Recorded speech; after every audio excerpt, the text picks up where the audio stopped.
dengan arti kata yang namanya manusia, namanya trauma pasti ada Mbak, semuanya nggak mungkin kalau misalnya nggak ada, either dia halu, menyangkal, atau denial gitu ya. Jadi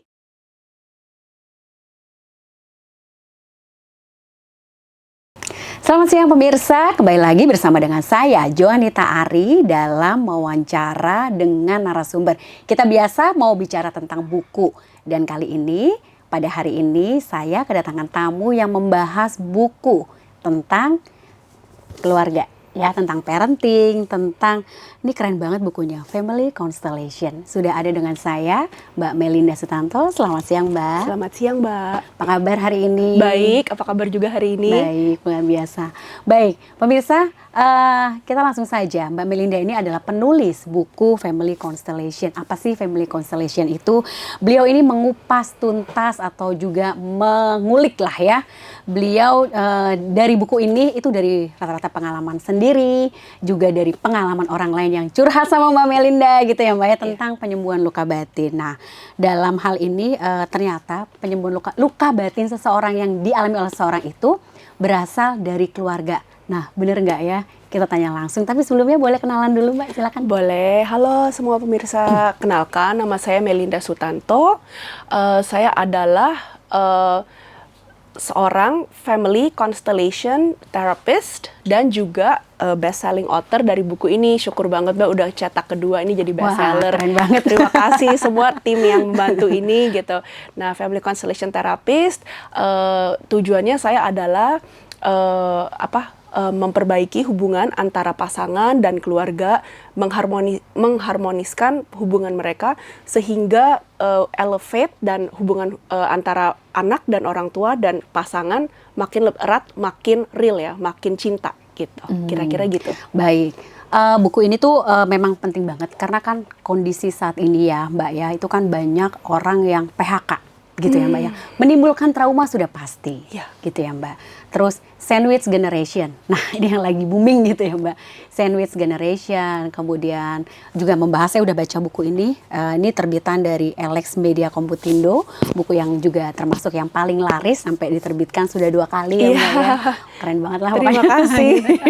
Nah, di sini juga membahas bukan cuma itu aja, tapi juga dari kita kecil, karena ternyata akar permasalahan seseorang itu ternyata timbul dari keluarga. Keluarga yang sampai sekian turunan. Nah, itu gimana sih Mbak kok bisa seperti itu ya? Nah, ya, terima kasih. Sebelumnya saya juga mau bilang dulu, ini memang semua manusia yang masih hidup dan yang sudah berpulang, tuh pasti ada traumanya Mbak. Jadi saya maksudnya mohon maaf dulu buat kayak orang tua atau misalnya kakek nenek, jangan merasa tersinggung dulu dan tersalahkan. Soalnya banyak orang yang kayak, maksudnya saya kurang baik apa sudah membesarkan anak dengan cara yang terbaik, saya udah kasih makan, tuh kan cukup yang penting ya kan. Nah, tapi dengan arti kata yang namanya manusia, namanya trauma pasti ada Mbak. Semuanya nggak mungkin kalau misalnya nggak ada, either dia halu, menyangkal, atau denial gitu ya. Jadi saya tuh mau menormalisasikan trauma tuh normal loh guys gitu ya. Jadi semua orang yang masih hidup tuh yang namanya trauma tuh ada gitu. Nggak cuman yang kalau kita pikir trauma tuh yang bombastis, yang sesuatu yang tiba-tiba masalahnya udah besar gitu. Nah, atau yang tiba-tiba ekstrim gitu. Ya. Nah, tapi sekecil seperti perasaan kamu tidak tervalidasi di keluargamu, kamu tidak terlihat atau kamu terkucilkan dari keluargamu, itu bisa menyebabkan trauma juga Mbak. Gitu. Jadi sampai hal sekecil itu kira-kira. Baik, berarti kalau gitu tadi merasa terkucilkan dari keluarga. Kadang-kadang tuh sejak mulai anak-anak pun sejak kita lahir pun juga, kalau kita lahir di gender yang salah, perempuan juga bisa merasa terkucilkan loh Mbak. Gitu misalnya ya, keluarga tradisional, saya mengharapkan anak laki-laki, tapi yang keluar seorang bayi perempuan itu udah otomatis kita merasa terkucilkan. Dan efek samping yang dampak yang negatif untuk dirasakan adalah si perempuan ini tidak akan merasa cukup biarpun dengan pencapaian dia yang segimanapun dibanding misalnya saudara laki-laki dia. Dia bisa gampang rentan burnout, hormon imbalance, karena dia selalu kerja bukan apa yang dia suka, tapi kerja untuk membuktikan saya kamu nggak rugi deh punya anak perempuan seperti saya bisa sejago laki-laki atau bahkan melebihi laki-laki yang itu udah toksik ya, karena mau perempuan atau laki-laki kita setara gitu. Kalau kita darah kita merah, tulang kita putih, jadi setara gitu. Ya. Kira-kira. Nah, ini yang tanpa sering tidak disadari oleh para orang tua di rumah bahwa mohon maaf untuk membeda-bedakan anak misalnya dengan kakak, adik atau si anak tengah sekalipun itu sangat membahayakan jiwa mereka. Apalagi tadi Mbak bilang ya untuk gender tadi ya. Itu sedari mereka kecil lahir itu mereka pasti udah terasa ya Mbak Nah, ya. gilanya Mbak, kalau kita tarik ya, membedakan gender saat lahir ya, misalnya, yang kakak laki-laki atau adik laki-laki diperlakukan spesial. Banyak banget tuh dari pasien saya, teman-teman saya bilang, iya kakak atau adik yang laki-laki dulu kecil tuh nggak pernah cuci piring, semuanya tuh kakak perempuannya atau adik perempuan yang cuci piring, atau nanti karena si kakak ini orang tuanya ada kayak harapan, kamu seorang laki-laki yang nanti akan take care semua keluarganya. Tapi Mbak yang ada, jika dari kecil anak kecil anak laki-laki tidak dibiasakan untuk pekerjaan rumahnya sama beratnya seperti adik kakak yang lainnya, dikasih special treatment, itu cenderung dia akan menjadi seorang ketika dia sudah dewasa menjadi NPD Mbak, narcissistic personality disorder. Jadi dia merasa tuh special treatment buat dia tuh nggak itu normal, yang hak yang dia miliki harus dia dapatkan. Betul, gitu jadi ya? dia pas waktu berpasangan, waktu dewasa atau berteman, dia tuh merasa menjadi seorang individu yang entitled, dan menurut orang lain itu nggak normal loh, kamu diperlakukan seperti raja. Tapi di tempat dia, loh, saya ini harus normal. begini, gitu ya. Ibu saya begini sama saya tiap hari. Jadi tuh kasihan gak kasihan, jadi dia grow up sebagai narsisistik ya, atau orang lain menganggap itu tidak normal atau itu perlakuan seperti raja. Menurut dia itu normal, kasihan pasangannya nanti jadi problem untuk menjadi kesetaraan, menjaga dinamika pasangan yang sehat itu sulit buat orang tersebut. Gitu. Nah, kalau saya boleh tarik kesimpulan, dari situlah mungkin luka batin si pasangannya timbul. Betul, gitu ya Mbak ya. betul. Baik, untuk itulah makanya Alex Media Komputindo membuatkan buku ini. Ini adalah panduan untuk keluarga juga, untuk kita semuanya. Selain Mbak Melinda juga menerima terapi ya, untuk untuk permasalahan keluarga dan juga pasangan, kesehatan mental. Ya, tentunya ya Mbak ya. Iya. Oke, baik. Balik lagi untuk buku ini. Alasan Mbak yang paling kuat bikin buku ini tuh apa sih Mbak? Nah, begini, sebenarnya alasan yang paling kuat saya bikin buku ini, sebenarnya family constellation therapy ini bukan sesuatu yang asing ya. Kalau ini family constellation therapy ini adalah metode pemulihan asal Jerman yang invent seorang psikoterapis Jerman namanya Bert Hellinger. Nah, ini sangat efektif banget untuk mengurai akar permasalahan keluarga, Mbak. Gitu. Jadi dan efektif sekali, dengan cepat dia bisa, misalnya kamu nggak bisa tidur, atau kamu kok depresi gitu. Nah, dia nggak cuma kamu depresi, udah kamu jangan sedih nih, aku kasih obat gitu, obat beres ya. Gitu nah, ini tuh dia mengurai sampai kenapa kamu depresi. Nah, untuk pencarian pola, siapa yang depresi di keluarga kamu, siapa yang terkucilkan sehingga kesedihan ini seperti bola yang kelereng jatuh dari siapa gitu. Jadi kita tuh tertarik untuk mengobati akar ya, kita tidak tertarik untuk kasih seperti Panadol atau obat yang supaya kamu sembuh di atasnya saja gitu. Nah, tapi untuk dalamnya dan ternyata sentuh sama sekali. Dan ini sudah dia terkenal sekali, metode pemulihan ini di 35 negara dan growing di seluruh dunia.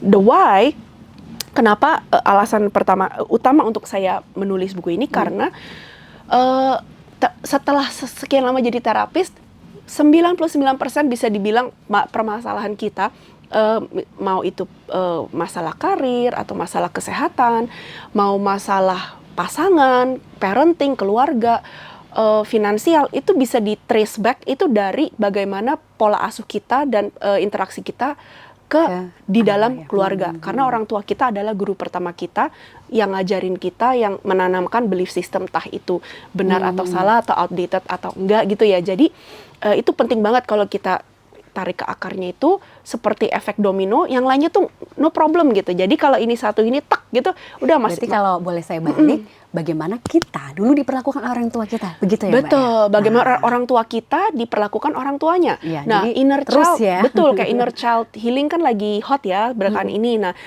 kalau family constellation dia itu go beyond inner child. Jadi nggak cuma inner child kita, tapi inner child orang tua kita tuh dulu pada suatu saat tuh pernah jadi anak kecil, dan pasti mereka punya inner child yang terluka juga loh. Kakek nenek kita juga punya loh inner child yang terluka. Jadi tuh zerat bener-bener kayak menyambungkan 7 generasi kayak begitu, Mbak. Baik. Kemudian gini Mbak, ini kan kita ngobrol ya di dilihat dan juga didengar oleh banyak pemirsa di rumah. Ya.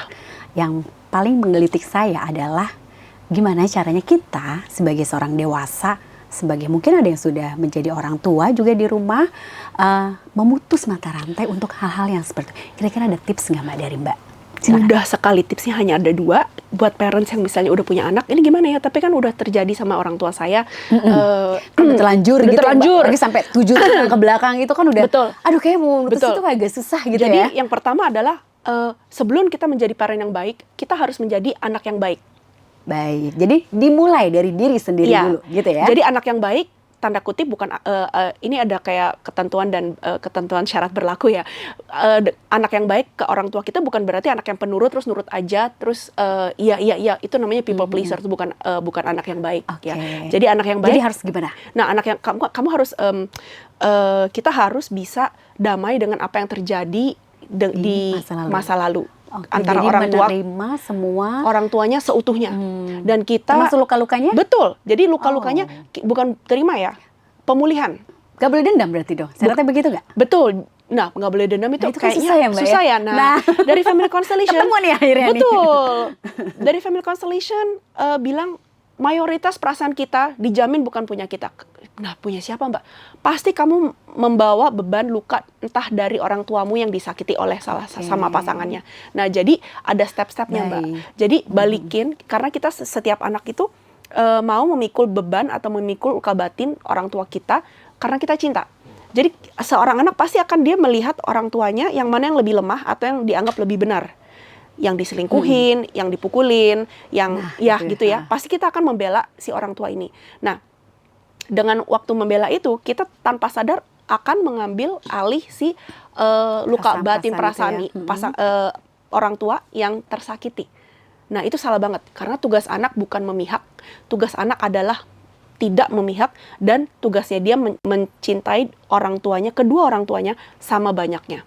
Jadi dan dengan kondisi dia yang saat ini betul gitu ya, Mbak, ya? saat ini. Jadi waktu dulu pun sebenarnya dia tidak boleh memihak, oh papa saya lebih benar, mama saya lebih benar, karena itu mereka ada namanya kontrak pasangan yang sakit menyakiti untuk mereka saling belajar. Baik. Apakah itu untuk menyuarakan, apakah itu untuk stand up for herself or himself. Nah, si anak harus menjadi istilahnya kacamata netral, gimana ya udah itu bukan tempatku untuk memihak salah satu, karena dan dampak juga bukan untuk menjudge betul, orang tua gitu. karena kalau dia ya, menjudge orang tua itu dia tanpa sadar menolak cinta kasih dari seorang tua yang dia judge.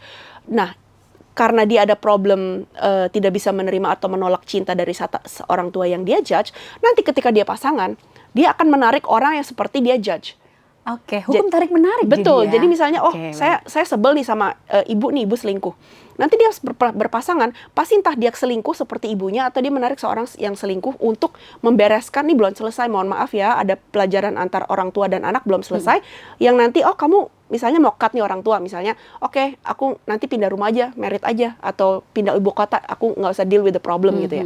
Nanti kamu akan ketemu lagi, itu tidak menyelesaikan masalah gitu akan ya, dilanjutkan dengan pasanganmu atau anakmu yang akan remind you seperti, oh kamu kok nyebelinnya kayak mama saya ya, oh kamu kok kayak pasangannya nyebelin kayak ibu saya, seperti itu. Jadi makanya tadi saya bilang sebelum menjadi pasangan atau orang tua yang mumpuni, itu balik lagi backtrack aja, PR sama orang tua diselesain dulu semua.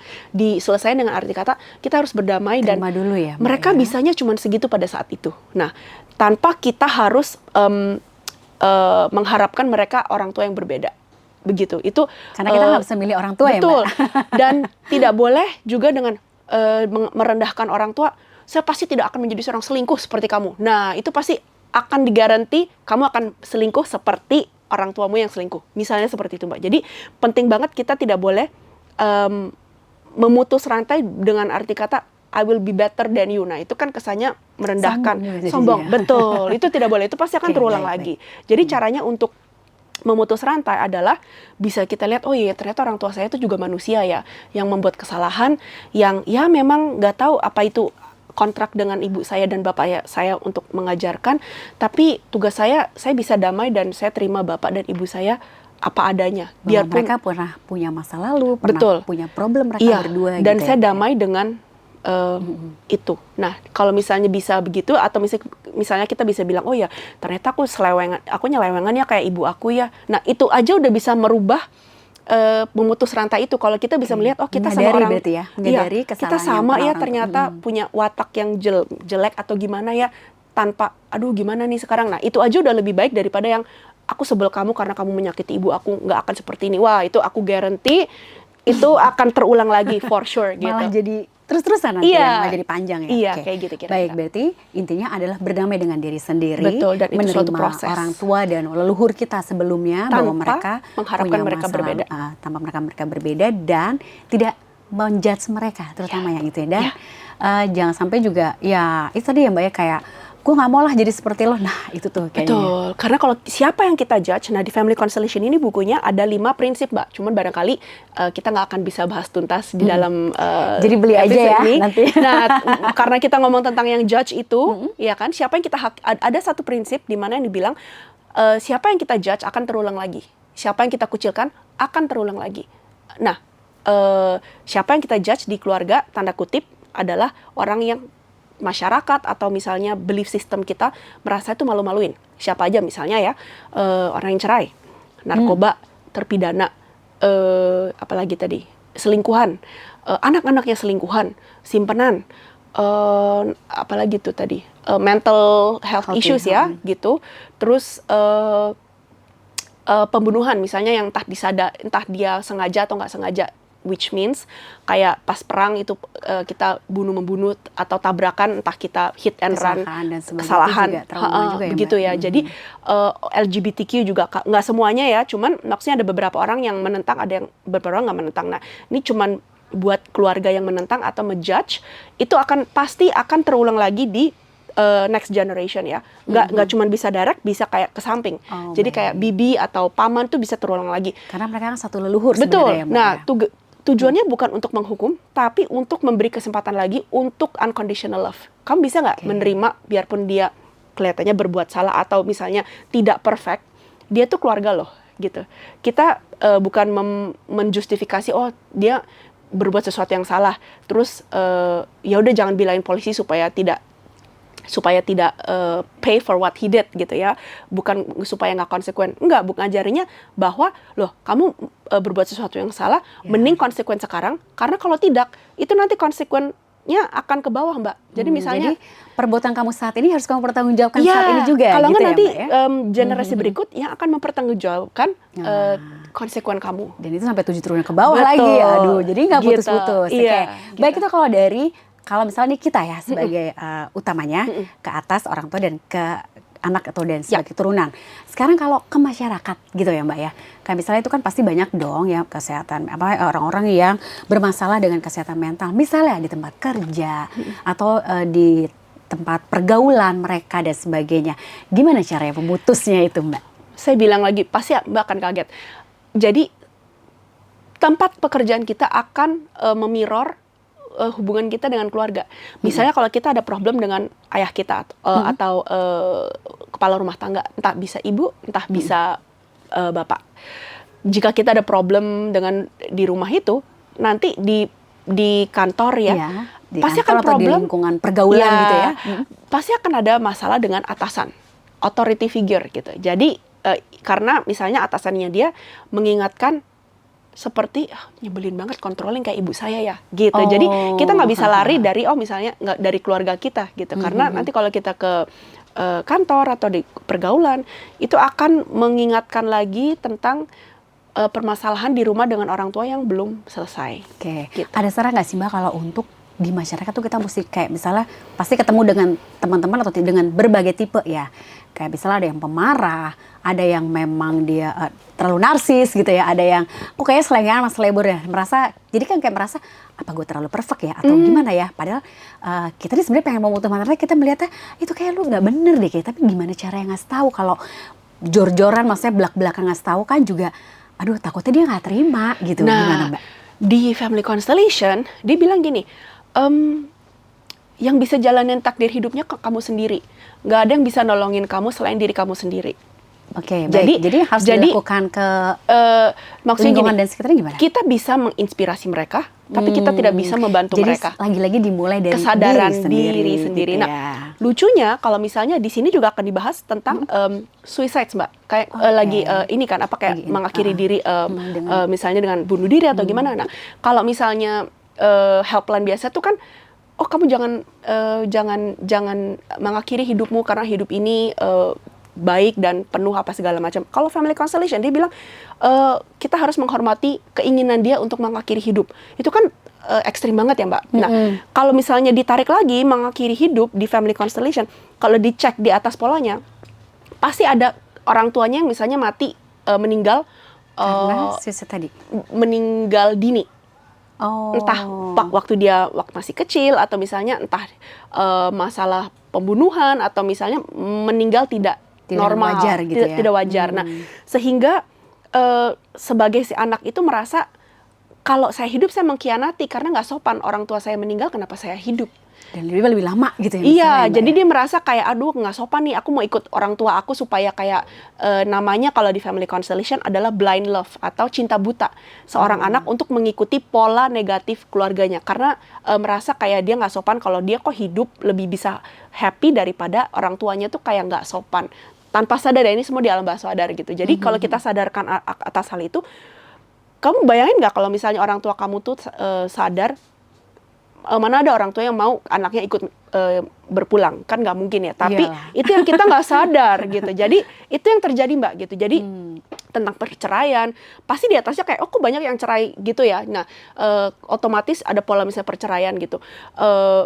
Jadi tuh alam bawah sadarnya seorang anak akan berpikir, Mam atau Pah, biar nggak dikucilkan bareng atau biar nggak dihujat bareng, yuk kita dihujat sama-sama. Oh, jadi kayak nemenin betul, gitu ya. Solidaritas. Jadi untuk menjelaskan bagus ya, betul. Mbak, ya? Jadi kenapa pola negatif itu berulang? Karena si anak ini ya udah saya mau harus satu keluarga, satu visi gitu-gitu ya, betul, Mbak, saya ya? temenin ya. Jadi istilahnya kalau dijelasin sebagai metafor, gini Mbak, seorang polisi jika seorang anak menjadi polisi di keluarga pencuri, kalau orang lain masyarakat kan lihat, wah bagus kamu pemutus rantai ya, karena keluarga kamu pencuri-pencuri, kamu sendiri yang polisi. Kayaknya nih memperbaiki keturunan. Karena berbeda. Betul, berbeda. Bertolak belakang gitu ya. Tapi dia bisa dicap anak durhaka sama keluarganya yang pencuri. Karena kenapa kamu nggak mencuri gitu? kamu pasti jeblosin, nanti adik kamu jeblosin di penjara kalau misalnya dia pencuri, kamu polisi. Nah, sedangkan anak pencuri di keluarga pencuri, anak teladan baik ya, kamu bisa bantuin adik kamu mencuri, kakak kamu mencuri. Seperti gitu, Mbak. Jadi kadang-kadang untuk memutus rantai dan menjadi lebih baik tuh yang harus kita tahan cemoan atau tahan, karena kamu akan dicap kambing hitam seperti polisi tadi gitu. Baik. Mereka nggak ngerti atau mereka pikir kamu mengkhianati. Jadi kira-kira gitu, Mbak. Baik, Ya. bagus banget kan ternyata buku ini itu lengkap banget. Tadi kita udah diceritain sedikit dengan penulisnya bagaimana kita bersikap kepada orang tua untuk memutus mata rantai dari perilaku atau kesehatan mental kita yang harus kita alami ya, Mbak. Yang sebenarnya itu bukan mau kita sebenarnya, Bukan. tapi karena diturunkan. Alam bawah sadar semua. Nah, kan jadi mau tidak mau akhirnya mengalami. Nah, tapi itu ternyata bisa diputus. Nah, tadi Mbak Melinda sudah menerangkan bagaimana kita harus bersikap, bagaimana kita harus menjaga diri untuk keturunan kita kepada orang tua dan untuk masyarakat. Nah, untuk lebih jelasnya lagi, nanti beli aja ya bukunya gitu ya. Atau Mbak juga terima ya konseling dan sebagainya gitu ya, Mbak ya? Saya ada workshop grup terapi setiap bulannya offline dan online. Jadi buat teman-teman yang di luar Jakarta juga bisa bergabung di workshop online, atau yang dari Jakarta bisa gabung di workshop offline. Dan juga saya juga menerima one-on-one seperti private individual gitu. Kalau memang lebih privacy bisa online dan offline juga, Mbak. Gitu. Baik, kalau misalnya nih Mbak ada yang pengen private gitu atau ada yang pengen ikut terapinya, itu bisa hubungi kemana sih Mbak? Atau bisa lewat Alex Media atau mereka juga bikin grup sendiri mungkin? Bisa ke IG saya, follow IG-nya sama dengan ini? sama di dalam. Jadi IG-nya @msutanto_msutanto atau ke familyconstellationlab.com. Iya. IG-nya. Nanti bisa tanya-tanya lebih lanjut di sana dan juga atau mungkin nanti kita bisa hubungin dari Alex ya, kita bisa email ke Alex Media Komputindo sebagai atau ketik nama saya bisa IG-nya keluar. Untuk yang menerbitkan buku ini, jadi nanti mungkin bisa ya dari Alex bikin satu grup ya. Setelah ini Mbak Melinda bisa jadi coachnya dan sebagainya. Nah, Bisa juga. baik pemirsa, tadi kan kita udah ngobrol ya Mbak tentang keluarga dan sebagainya. Jadi tadi Mbak Melinda juga udah kasih tahu nih, kita tuh intinya tuh harus mencintai diri sendiri dulu. Itu yang paling penting, dan cara memutus mata rantai untuk dari kesehatan mental dan dari perilaku-perilaku buruk yang mungkin dulu kita pernah terima, dan jangan sampai kita juga berbuat seperti itu untuk ke teman, ke keluarga, ke pasangan dan sebagainya. Atau mungkin buku ini juga ada ya Mbak ya? Ada. Berisi lengkap Dari panduan, ada nggak sih Mbak panduan mencari pasangan hidup yang ada oke? Nah, panduan hidup yang oke, terus gimana Panduan move hidup ya. on dari mantan. Nah, jadi udah lengkap banget nih. Lengkap Jadi banget dari mau, parenting. Nah, ya. dari parenting ya, bagaimana memperlakukan Pasangan. orang tua, Ya. oma opa gitu ya, anak. Nah, ini juga ada nih Pasangan. pasangan yang paling penting Ya, juga untuk yang takut komitmen. Kenapa sih kok jomblo-jomblo terus? Mungkin Ya. bisa dicari di sini ya Mbak ya, Betul, gitu betul, ya. betul. Keren lah pokoknya Mbak Melinda. Betul. Terima kasih sekali Terima untuk kasih, informasinya. Mbak, Kapan atas main lagi ke kesempatannya. redaksi ya. Pasti. Kita ngobrol lebih dalam Iya, lagi. Baik. iya. Pemirsa, terima kasih untuk ngobrol-ngobrolnya pada hari ini, dan kita akan kembali lagi untuk buku dan tema yang bahasan yang berbeda. Terima kasih, selamat siang dan sampai jumpa.